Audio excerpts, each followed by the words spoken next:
J'aimerais vous partager un message que j'ai lu et ça témoigne à mon cœur que cela vient de l'Esprit de Dieu.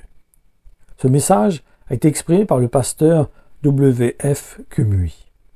Il dit « J'ai dormi vers 22h20. Peu de temps après m'être allongé sur le lit, j'ai entendu Dieu m'appeler de façon audible. Alors je me suis réveillé. Quand j'ai regardé l'heure, il était 23h30. Soudain, j'ai ressenti le besoin de prier. J'ai donc quitté la chambre pour le salon et j'ai commencé à prier. D'un coup, mes yeux se sont ouverts et j'étais dans un autre monde. J'ai vu un groupe de dames, jeunes et vieilles, très belles, qui venaient du bord de la mer. J'ai demandé à Dieu, qui sont-elles? Et il m'a répondu, ce sont des esprits marins qui ont été mandatés par le diable d'entraîner beaucoup de gens dans le royaume des ténèbres. Son temps est presque écoulé et il a juré d'en faire tomber beaucoup. J'ai demandé, pourquoi les femmes? Il m'a répondu, ce ne sont pas vraiment les femmes, mais des esprits maléfiques qui ont pris une forme féminine. J'ai donc demandé quelle était leur mission et il m'a dit, voyez, tout d'un coup, j'ai vu des gens qui faisaient l'amour. Ce qui m'a étonné, c'est que certains faisaient l'amour au bord du chemin, d'autres dans les buissons, d'autres sur les plages, d'autres encore dans des bureaux et dans des lieux publics. J'ai demandé pourquoi. Il m'a dit, ils sont envoyés pour répandre la luxure et faire tomber beaucoup de gens dans le péché de fornication. Il a ajouté, très bientôt, la fornication sera légalisée. Les esprits sont censés se lier d'amitié avec de nombreuses jeunes femmes pour leur montrer de l'attention et finalement les initier à être utilisées par l'ennemi. J'ai vu beaucoup de jeunes femmes, des dames insoupçonnables étaient initiées, dès qu'elles l'étaient, elles avaient un désir insatiable de sexe. J'ai également vu de vieilles dames fortunées qui attiraient les jeunes hommes avec de l'argent et des voitures. Juste après avoir couché avec eux, c'était fini. J'ai vu l'apparition de nouvelles robes, des robes qui exposent toutes les parties du corps. En fait, j'ai vu une très belle demoiselle qui était presque nue. Environ 3/4 de sa poitrine était exposée et la robe qu'elle portait était très transparente, de sorte que l'on pouvait pratiquement voir sa nudité. J'ai ensuite vu de nombreuses personnes acheter ces robes, des jupes courtes, trop courtes, des collants transparents et des chemisiers qui dévoilent le décolleté. Le blanchissement de la peau était en hausse. Je les ai vus verser des potions sur les yeux pour attirer les hommes avec leurs yeux. Dites à l'Église de faire attention, a-t-il dit.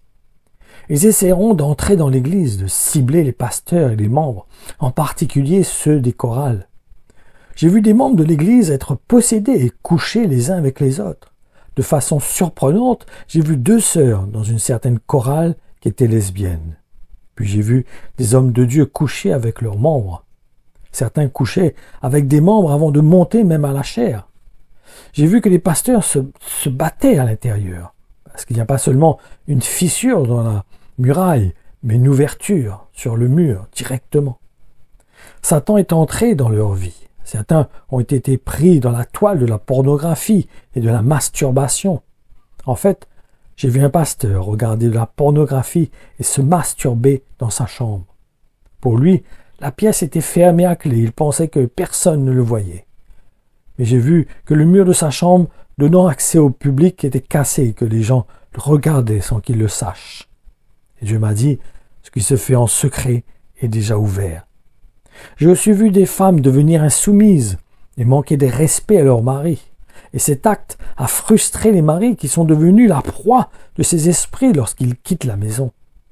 J'ai vu beaucoup de gens se faire manipuler par la nourriture et les vêtements. J'ai vu beaucoup de gens qui étaient attirés par la prospérité. Et j'ai vu aussi beaucoup de chaînes. Et il m'a dit, ce sont les chaînes de la dépendance qui a maintenu de nombreuses personnes dans l'esclavage sexuel. Certaines femmes offraient des cadeaux enchantés aux pasteurs et changeaient progressivement leur statut. Tiens, mon peuple, de rester dans les limites de ma parole. Qu'ils ne s'en éloignent point, dis-leur de veiller et de prier. Qu'ils se concentrent sur moi et cela les aidera à éviter toutes les distractions de l'ennemi. la vérité amère, et que vous le croyiez ou non, que vous l'acceptiez ou non. Vous pouvez être dans l'église biblique, par exemple, de la vie profonde, et vivre votre vie d'une manière superficielle et profonde dans le péché. Vous pouvez fréquenter l'église chrétienne des rachetés de Dieu, par exemple, mais votre vie n'est toujours pas rachetée. Vous pouvez être membre de la chapelle des vainqueurs et être esclave du péché, satisfaisant toutes ces convoitises jusqu'à votre mort. Vous pouvez être dans les ministères de la montagne de feu et votre vie toujours dans la vallée de la tiédeur et de la froideur spirituelle. Vous pouvez être dans l'armée du salut et souffrir encore de la défaite, ne pas savoir ce que signifie être sauvé du péché. Vous pouvez être à Christ Embassy, ambassade du Christ, et travailler directement en tant qu'ambassadeur immoral de Satan dans son ambassade maléfique. Vous pouvez être à Dunamis et pourtant rester impuissant spirituellement, manquant de la grâce élémentaire. Vous pouvez être dans l'église des choisis par le Seigneur et pourtant être parmi les nombreux rejetés. Vous pouvez parler en langue et manquer le paradis. Vous pouvez gagner des âmes et manquer le ciel. Vous pouvez avoir des visions et manquer le ciel aussi. Vous pouvez chasser le diable et manquer toujours le ciel. Vous pouvez accomplir des miracles et manquer le paradis. Vous pouvez lire toute la Bible et manquer le paradis. Vous pouvez participer à toutes les activités de la fraternité et aux réunions du camp et manquer le ciel. Vous pouvez avoir l'onction et manquer le ciel. Vous pouvez avoir tous les dons spirituels et manquer le paradis. Vous pouvez exercer la puissance et l'onction et manquer toujours le paradis. Et vous ne pouvez pas vivre une vie sainte et rater le ciel. La sainteté, c'est la véritable vie d'un enfant de Dieu. Car le Seigneur dit que vous serez saints comme je suis saint. Soyez bénis.